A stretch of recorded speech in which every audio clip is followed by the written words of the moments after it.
Hello mga ka-adventure and welcome to my vlog.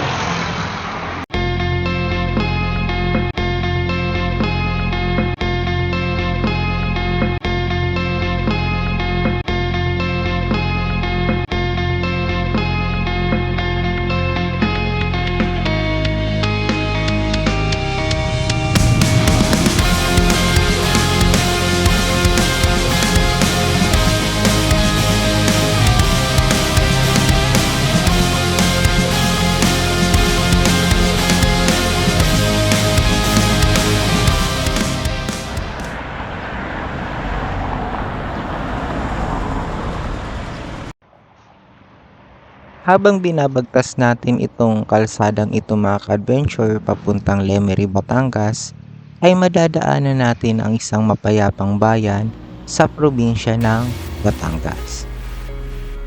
Sa bayang ding ito mga ka-adventure, makikita natin ang breathtaking elevated view of Taal Lake and Taal Volcano. Isang bayan mga ka-adventure na kilala for its century-old religious devotion to Holy Cross, yung kanyang karosa making industry at ang Grand Pusan Festival. At ito mga ka-adventure ang bayan ng Alitagtag, Batangas.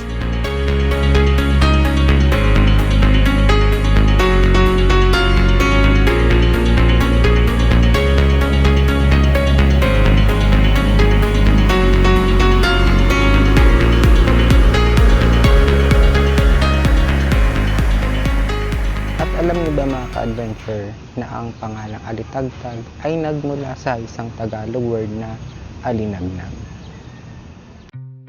Na ang ibig sabihin daw mga ka-adventure ng alinagnag means a small distinct light or glittering light. Sinasabi mga ka-adventure na ang lugar na ito noong panahon ng mga Espanyol ay isang liblib na lugar.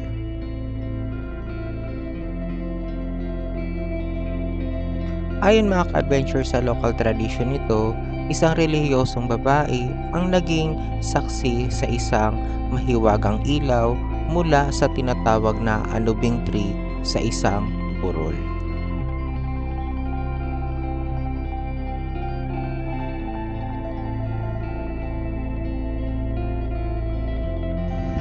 So mga ka-adventure, itong kaling tinatahak ko ngayon ay itong daan papunta dun sa Binukalan Shrine.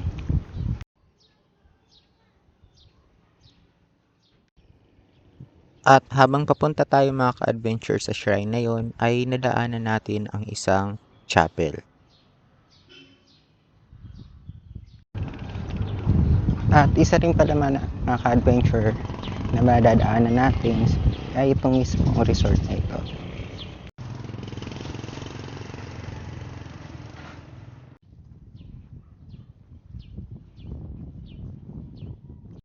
So, isa sa maganda dito mga ka-adventure ay napaka-presko talaga ng hangin. Malayong malayo dun sa syudad.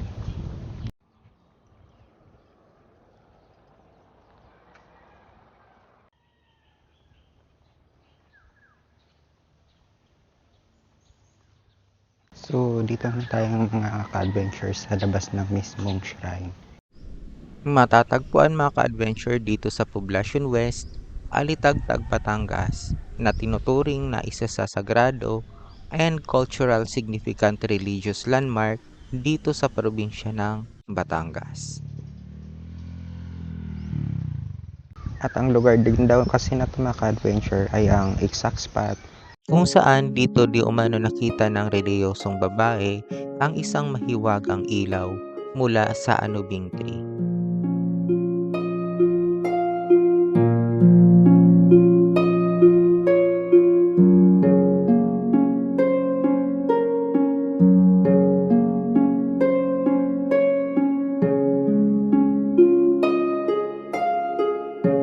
At sa mga sumunod na araw mga ka-adventure, itong sinasabing mysterious light ay nasaksihan ng mga taga rito at kinalaunan ng mga pare.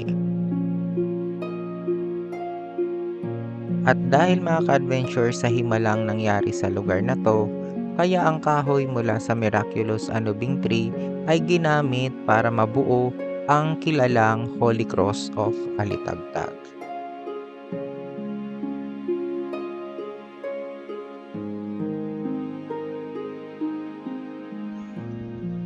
At sa pangyayaring yun mga ka-adventure ay tuluyan na talagang nagbago ang kwento ng kasaysayan ng bayan ng Alitagtag, Batangas.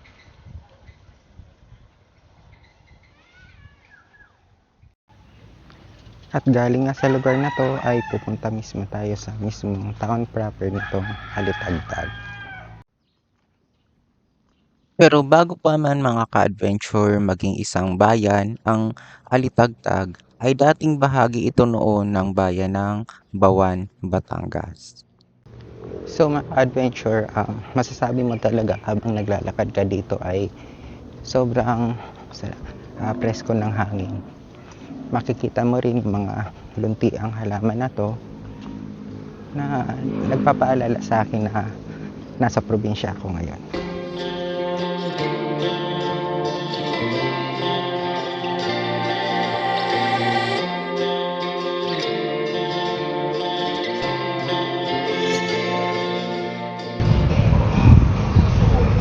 So, dito tayo mga ka-adventure ngayon sa harap ng Parish Church ng Alitagtag, Batangas. At dito mga ka-adventure sa puso ng Alitagtag, Batangas, matatagpuan ang kanilang parish church. So, masasabi mo talaga mga ka-adventure na malaki talaga itong simbahan ito. Ang simbahang ito mga ka-adventure ay patuloy na binibisita ng mga pilgrims, historians, and tourists na interesado sa kwento ng bayan ng Alitagtag, Batangas. So, kilala mga ka-adventure ang Parish Church na to bilang Invention de la Santa Cruz Parish Church. Ang ibig sabihin mga ka-adventure ng Invention de la Santa Cruz sa salitang Espanyol ay finding or discovering of the Holy Cross. Ginugunita nito mga ka-adventure ang isang pangyayari na kung saan si Saint Helena na nanay ni Emperor Constantine ay natuklasan or nahanap yung tunay na cross na ginamit ng ating Panginoong Hesukristo nung naipako siya sa krus sa Kalbaryo.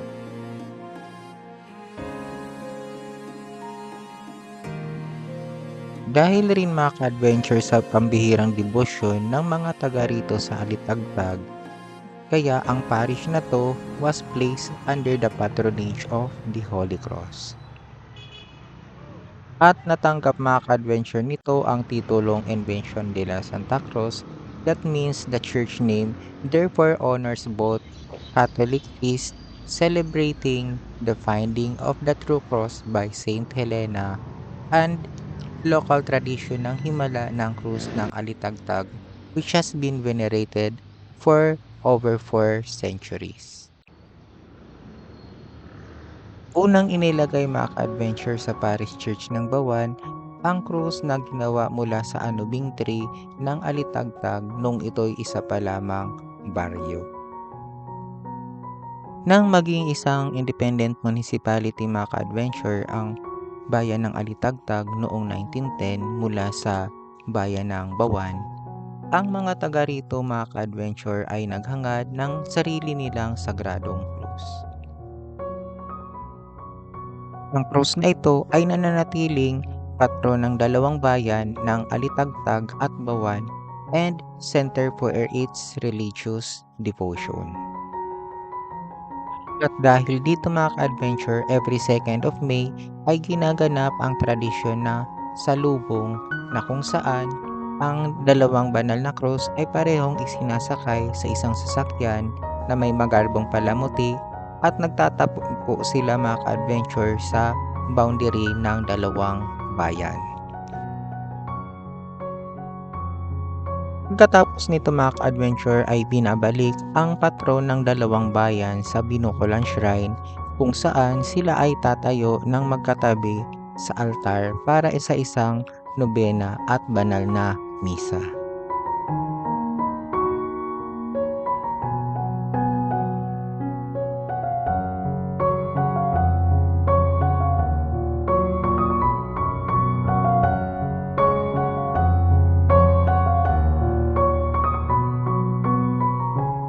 At masasabi natin mga ka-adventure na ang lugar na to ay hindi lang basta isang malaki at magandang simbahan, pero mga ka-adventure, ito isang lugar where history, faith, and tradition have come together for centuries.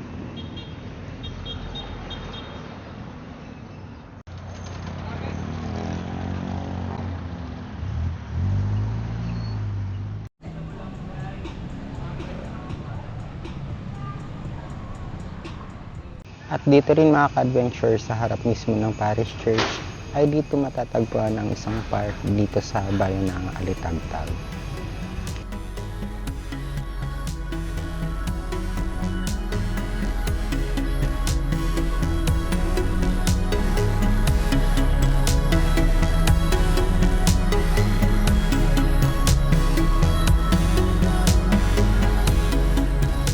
Masasabi natin mga ka-adventure na ang magandang park na to ay naglalarawan kung gaano kaganda ang bayan ng Alitagtag. At sa di kalayuan mga ka-adventure ay dito rin matatagpuan ang kanilang municipal hall. At sa likuran nitong mga ka-adventure nitong park na to ay dito matatagpuan ang ilang government offices, lalo na ang kanilang municipal hall.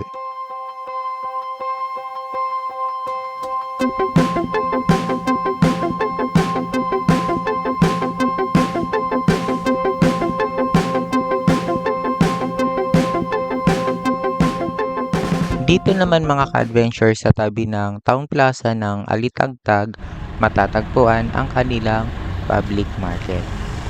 At isa sa meron dito mga ka-adventure sa public market na to ay matatagpuan ang karamihan ng karinderya na nag-o-offer ng masasarap na pagkain.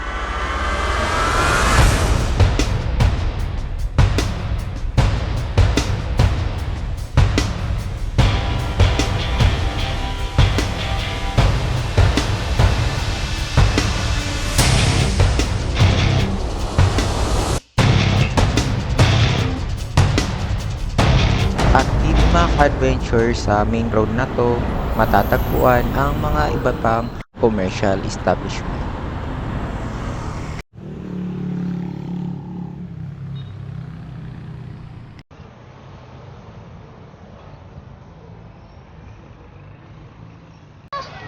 So dito tayo ngayon sa mismong Central School ng Alitagtag. Sa kabila mga ka-adventure ng magagandang gusali na nakikita nila, ay dito talaga unang itinayo or ito talagang original location ng pinakaunang elementary school dito sa Alitagtag, simula nang itatag ito noong January 1, 1910.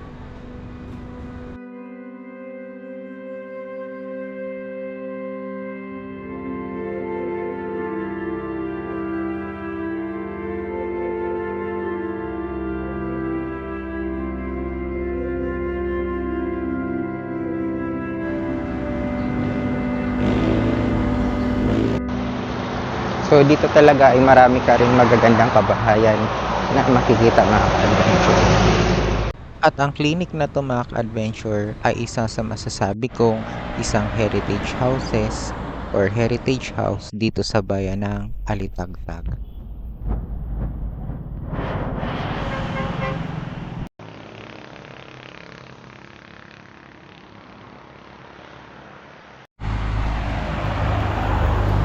Bukod dito mga ka-adventure ay marami pang mga heritage houses na makikita sila along the road going to Taal, Batangas.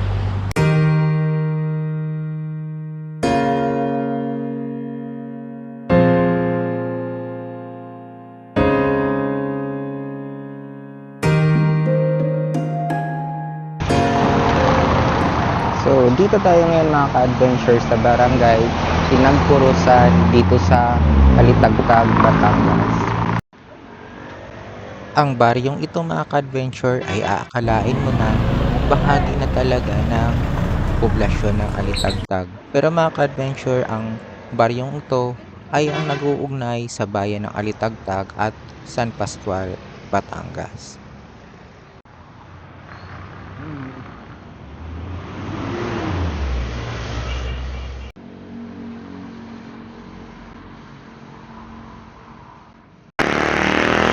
Sabi nga daw, hindi kumpleto ang pagpunta mo sa bayang ito kung hindi mo matitikman ang lomi.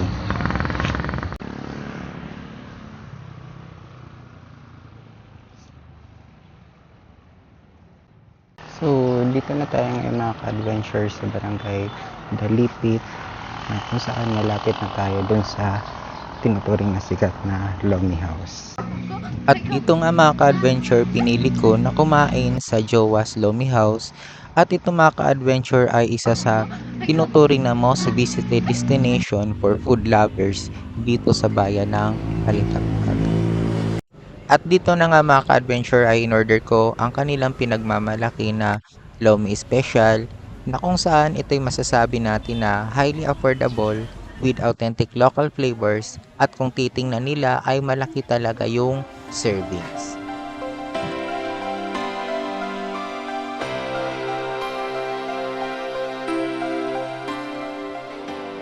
Habang papatapos mga ka-adventure ang ating vlogs dito sa bayan ng Alitagtag, masasabi natin na ang bayang ito is a place where history, faith, and tradition come together. Mula mga ka-adventure sa magandang simbahan ng parokya ng Invention de la Santa Cruz hanggang sa inspiring story of mahal na poong Santa Cruz, bawat sulok ng bayang ito ay nagpapaalala sa atin ng malalim na debosyon at mayamang pamana ng naipasa sa maraming henerasyon.